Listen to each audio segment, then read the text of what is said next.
right, so I have decided to just sit down and have a little chat with you guys. I have been wanting to make a series of videos for a long while now that kind of dive into the topic of pricing and craftsmanship and what it's like to be in business as a maker and as an artisan craftsman, and just someone who is not approaching this from a hobby, but approaching it from a business standpoint. So some of the things that we discuss in this video may or may not ruffle some of your feathers, but I'm really passionate about what I do. I'm passionate about beauty and aesthetics and craftsmanship, and the integrity in the form of details and designing and creating things that last is something I am just deeply passionate about, because I truly do feel like living with beautiful things and living with good design and craftsmanship is not frivolous. I don't think it's trivial. I really do feel like it's something that benefits everyone greatly. It improves our well-being, and I just believe it makes us happier, kinder, more appreciative and thankful human beings. So that's my little sandbox. That's my little sandbox that I am kind of stepping on for this series. So I do hope that you will hang in there and stick around with me till the end for these. It is going to be a 3-part series. So yeah, let's go ahead and dive in. So 30 years ago, there was a small independent clothing company, and it sold handmade small batch clothing to boutiques up and down the Southeast. It sold to boutiques in the Washington, D.C. area, in Raleigh, North Carolina, Wilmington, Atlanta, and a handful of other places as well. And some of the pants, as an example, that this company sold at that time, which was 30 years ago, so some of the pants wholesaled for around $45 to $50. And when we look at that today and account for inflation, that would translate closer to around $180 to $200 retail, taking into account for inflation. I also want you to keep in mind that at this time, that this brand was not considered outrageously expensive. While it wasn't a bargain price brand, it wasn't considered like handmade couture either. And that business was mine. So in my late 20s, I owned a small clothing line called Natty Girl, and as I mentioned, I sold to boutiques up and down the Eastern Seaboard. And I wanted to share this today because I want to dive into the topic of, within that 30-year time span, how has our perception changed so dramatically that handmade items are luxury or expensive. So that is what I'm going to be diving into. And if you are new here, hi there, my name is Jody. I'm the owner of Maison Camellia, a small batch textile studio located in South Carolina, and I am so happy you are here. So let's dive into this topic, because lately I have been thinking a lot, like I said, about how much our relationship to handmade work has changed in just a span of 30 years, at least from my personal experience. And not just pricing, but our expectations just around handmade goods and sewn goods in general has shifted. And I would say just 30 years ago, I feel like our expectations were a little bit different in terms of pricing around sewn goods, and there was more of a distinction, I think, between things that were handmade versus store-bought, and there was a little bit more of an expectation that if you were purchasing something made by a small business or an artisan, that it was going to be priced higher than a factory produced item.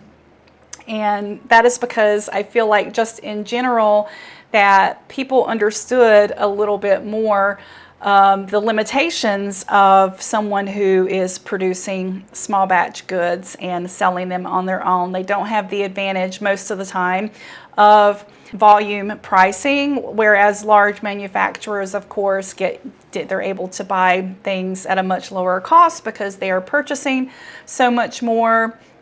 Whereas, you know, a small artisan brand doesn't have that same advantage, even if they are able to buy materials at a wholesale price. A lot of times, because of the volume they are purchasing, they're still paying a higher price than a large manufacturer. And for me personally, as someone who did have a clothing business 30 years ago, from my own personal experience, I can tell you, even 30 years ago, it was so much easier to find wholesale fabric and wholesale goods. There were a lot of different companies. There were still a lot of textile mills that were inside of the United States, so it was easy for me to call them up and just purchase a few yards of fabric or a single bolt of fabric. That was a lot more common 30 years ago, whereas now a lot of the companies that were available then that I could order buttons or zippers or notions from, only one of those companies remains, which is Wawak. That's pretty much the only company that still remains in the United States, whereas 30 years ago there were several. There was a huge long list of companies where you could order similar types of supplies from. And the same with fabric. There just aren't that many. There are wholesale companies and wholesale opportunities to purchase fabric, but from my personal experience, the minimums are higher, and the selection and the ones that you can actually choose from to order from is nowhere near as many. There are a lot less.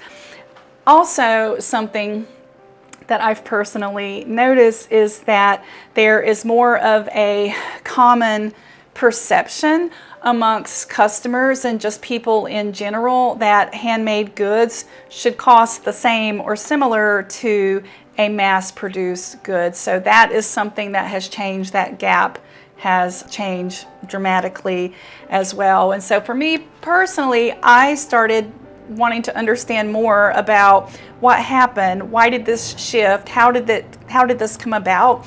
And how did the expectations change so drastically in a 30-year time span? So I decided to do a little bit of research with the help of Google and AI. And so I started thinking of someone, and I named her Mary for this research. And so I envisioned that Mary is someone who sews in the 1940s. And I chose the 1940s because it is far enough along in the Industrial Revolution that Mary, as someone who sews in the 1940s, would have access to fabric stores and the ability to purchase fabric. So in terms of supplies, in that sense, she would have a similar experience that we currently have. So that is why I thought Mary would be a great example to dive into. And so when we're looking at Mary, she supplements her household income by sewing. And she makes dresses, she makes aprons, she does alterations. She also makes bags. Now Mary, she is not making like luxury couture items. She is making standard goods that, you know, the average person utilizes and uses. She's not making like high-priced fancy goods, but she is a skilled sewer, and she is making these goods and she is selling them.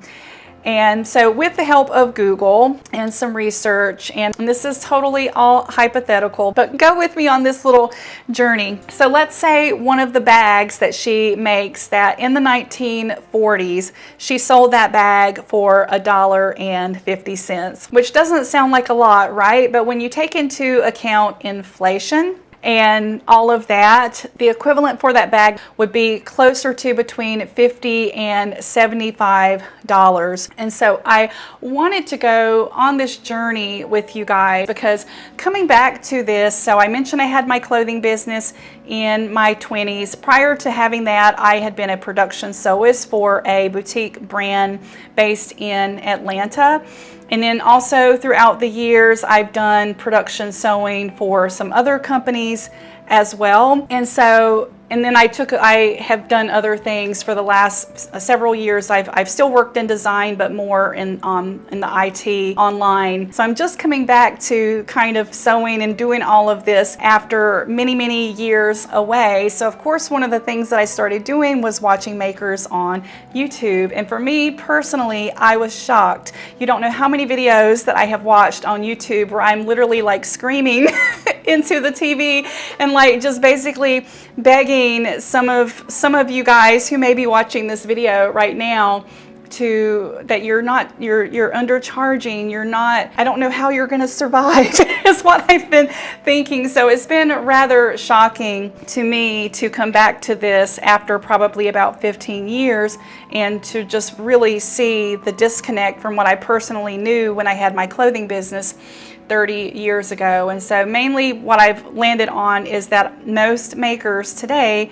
are not charging enough, especially when we look at the example of Mary and take into account inflation and also just take into account all the things that small business owners and makers are expected to do today, all the hats that we wear with, especially if you have a website and, you know, managing content, and if you're shipping orders, like there's like just so many hats that we wear. And so it has been shocking for me personally to see so many modern makers charging $15 or $35 for a bag, and for me at least clearly seeing how proportionately underpaid they are in comparison to myself 30 years ago and even my hypothetical Mary from the 1940s. 30 years ago when I had my business and was charging $45 to $50 for those, and that was for a pair of track pants. It wasn't for,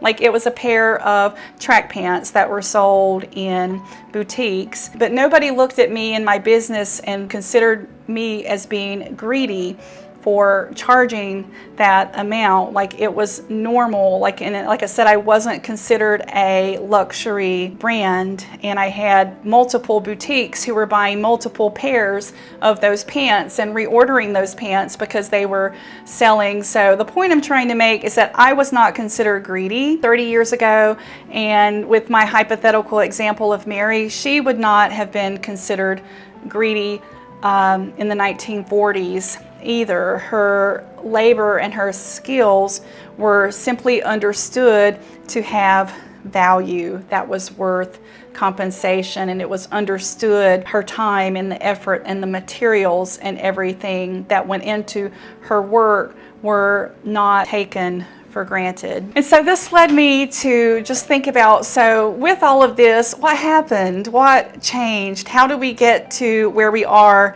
now, and this is the pattern I see, you guys, and this is just me, like I said, just trying to understand, wanting to understand what changed, and then also wholeheartedly and just passionately wanting to support other makers and share my own experience and hopefully inspire and encourage other makers to charge appropriately for what your worth and your skill is worth, and also just to have an open, honest conversation of what changed and how we got here, because handmade items didn't suddenly become expensive. If anything, handmade items since the Industrial Revolution began at the turn of the century, if anything, are the least expensive and undercompensated that they have been.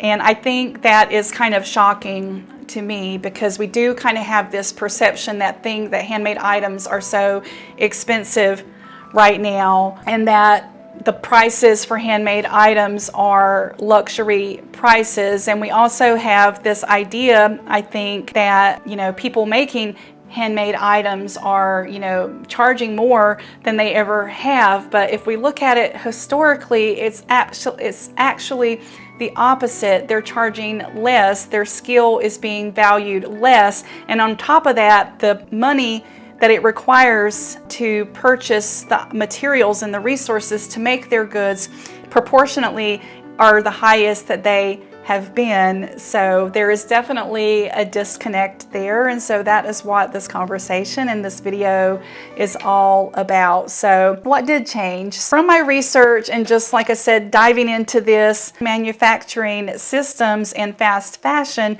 have slowly reshaped our expectations overall. We've become accustomed to, you know, prices of items at Target or at Walmart, and even a lot of, you know, the commercial brand, all of us, myself included, purchase from. And one of the common responses that I see a lot and that I get as well is that as someone who is making handmade goods, that there's this idea of you need to be making things affordable, and that if things are not affordable, that people are not going to purchase them if they are not affordable. And there's almost this kind of like underlying, unsaid but underlying message that if prices are not low, that you are somehow exploiting or taking advantage of someone. And I really want, of the customer who is purchasing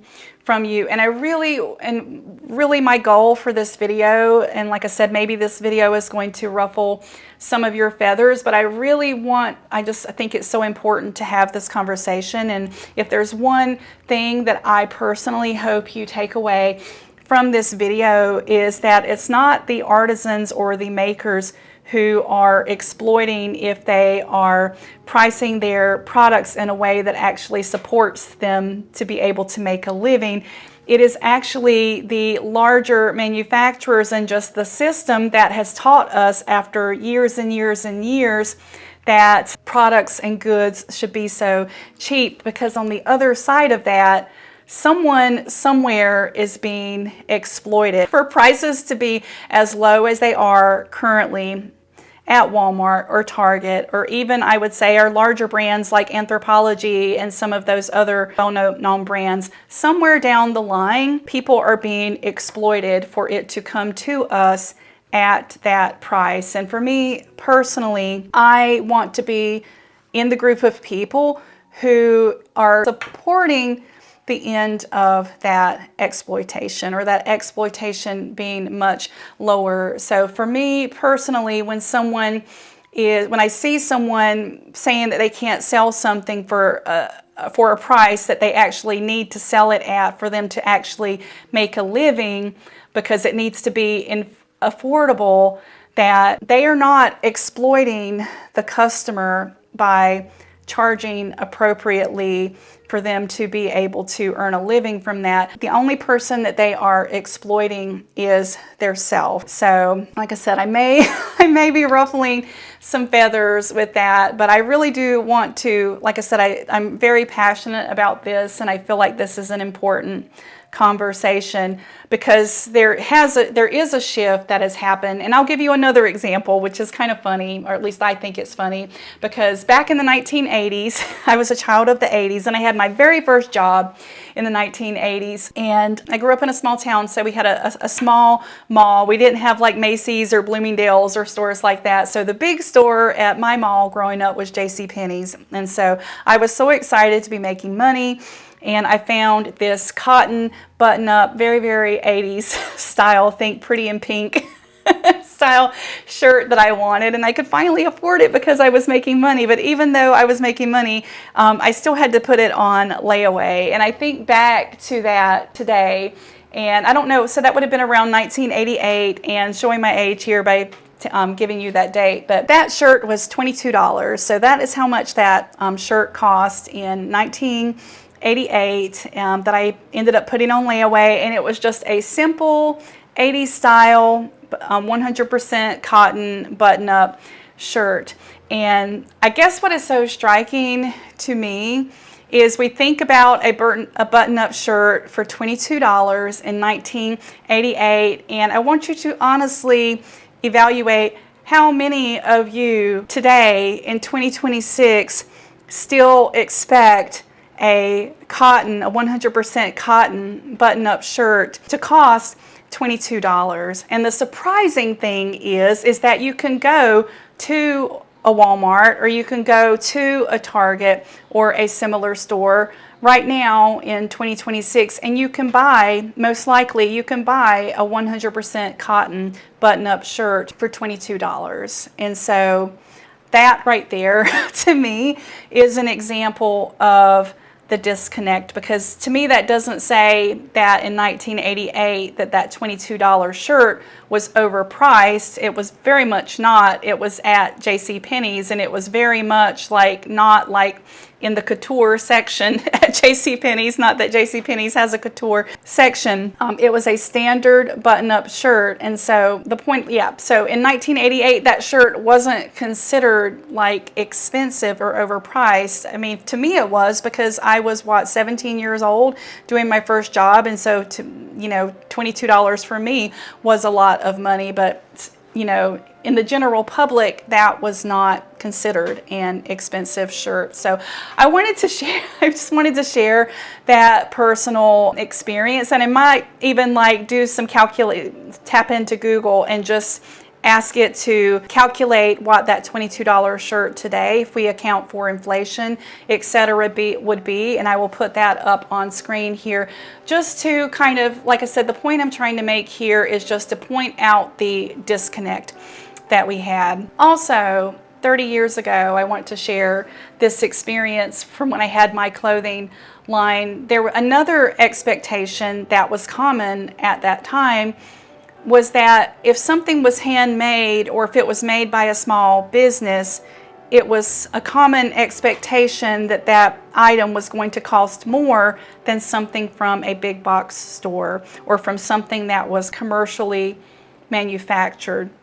That was a common understanding and expectation, that something made by a small business or by a local artisan was going to be much more expensive than something manufactured for a big box store. And there's also a disconnect there, and there are so many makers that I see who are charging similar prices to commercially manufactured goods. And I also see makers who are trying to price themselves under manufactured goods. So awareness is what this video is about. And so for one of the, I guess, key things is that culturally we have become very disconnected from what skilled labor and a small maker or small business purchasing materials and making goods, what the actual cost of that is. So what is the point?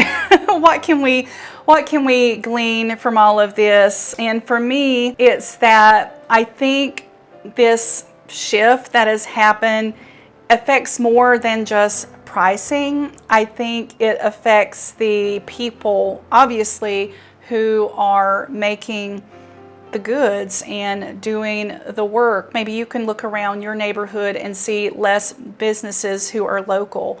Maybe you can look around YouTube and the internet and see makers who are working themselves to death and burning themselves out because they are not able to sustain the level of constant production that is required to meet the demands of how they are structuring their pricing for their business. Which brings me to the idea of sustainability. And we often hear the term sustainability used to describe taking care of the environment and recycling and making sure that you are not doing things that have a huge environmental impact. But for me, when I use the term sustainability, when I'm referring to an artisan or a maker or a small business, I'm actually referring to the sustainability of the human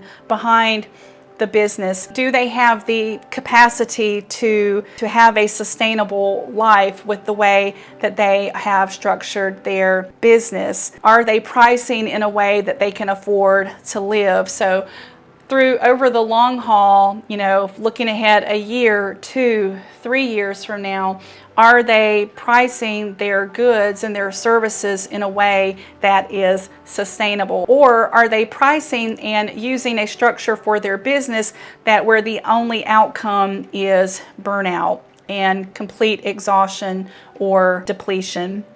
So that is what I mean when I'm using the term sustainability. And there's such a growing interest in fine arts, and so many different types of skilled crafts are returning, and so that delights me and makes me so happy as someone who has always had an interest in fine arts and crafts. So I think that is awesome, and I love that the interest is growing, and so many young people come into my booth and express that they have a sewing machine and that they are learning to sew. That just makes my heart sing. It makes me so happy, and my perspective is just that a lot of these people who are stepping into making don't have a lot of role models or people to look up to help them model their business and structure their business and to build their pricing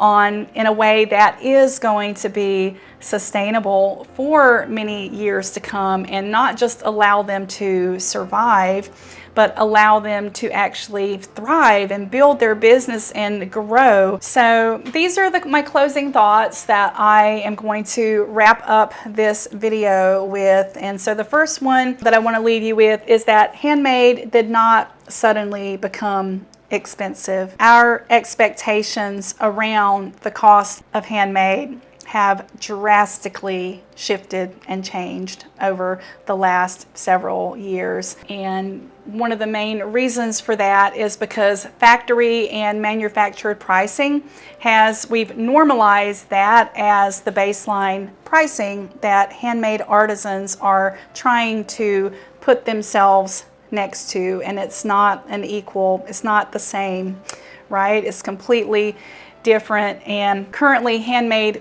might feel so much more expensive because that is what we are comparing it to. We are comparing it to a big corporation who is paying to have their goods manufactured. So this conversation, where I want it to land, and I hope what you take away is that it is really about craftsmanship and sustainability from the perspective of, is the human behind the business, is their business model and what they are charging for their skilled labor, is it sustainable? Can they live off of it? Can it support them, right?